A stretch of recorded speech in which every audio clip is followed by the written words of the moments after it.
Delhi liquor కుంభకోణంలో arrest అయి తీహార్ జైల్లో ఉంటున్న ఎమ్మెల్సీ కవిత ఎన్ని ప్రయత్నాలు చేసినా బెయిల్ దక్కడం లేదు. కోర్టు కవిత బెయిల్ అభ్యర్థనను తిరస్కరిస్తూ వస్తోంది. ఈ ఏడాది మార్చి 15వ తేదీన ఆమె అరెస్ట్ అయిన నాటి నుండి ఇప్పటి వరకు తీహార్ జైల్లో రిమాండ్ ఖైదీగా ఉంటున్నారు. అయితే కవిత బెయిల్ కోసం ప్రయత్నం చేస్తున్నా ప్రతిసారి బెయిల్ తిరస్కరిస్తున్న నేపథ్యంలో తాజాగా బెయిల్ కోసం కవిత కొత్త ప్లాన్ చేశారు. ఈసారి డిఫాల్ట్ బెయిల్ పిటిషన్ని ఆమె దాఖలు చేశారు. ఢిల్లీ లిక్కర్ కుంభకోణం కేసులో ఎన్ఫోర్స్మెంట్ డైరెక్టరేట్ సిబిఐ విచారణను ఎదుర్కొంటున్న ఎమ్మెల్సీ కవిత 3.5 నెలలకి పైగానే తీహార్ జైల్లో ఉన్నారు.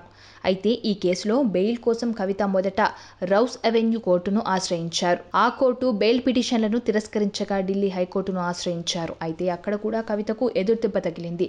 దీంతో ప్రస్తుతం కవిత డిఫాల్ట్ బెయిల్ కోసం న్యాయస్థానాన్ని ఆశ్రయించారు. డిఫాల్ట్ బెయిల్ ప్రకారం కవితకు బెయిల్ వస్తుందని ఆమె తరపు న్యాయవాదులు భావిస్తున్నారు. డిఫాల్ట్ బెయిల్ ప్రకారం ఏదైనా కేసులో నిందితుడికి కోర్టు విధించిన రిమాండ్ గడువు ముగిసిన విచారణ పూర్తి కాకపోతే డిఫాల్ట్ బెయిల్ అప్పీల్ చేసుకోవచ్చు. నిందితుడి నేరాన్ని బట్టి కస్టడీ గరిష్ట గడువు ముగిసినా బెయిల్ రాకపోతే డిఫాల్ట్ బెయిల్ ఇవ్వాలని కోర్టుని కోరవచ్చు.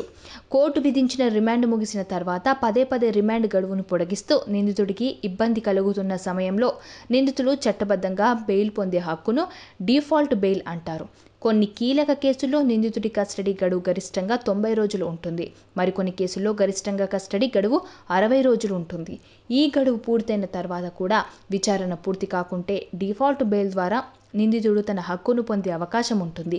ఈ క్రమంలోనే కవిత డిఫాల్ట్ బెయిల్ పిటిషన్ దాఖలు చేశారు. దీని ప్రకారం కవితకు ఖచ్చితంగా బెయిల్ వచ్చే అవకాశాలున్నాయని అంటున్నారు.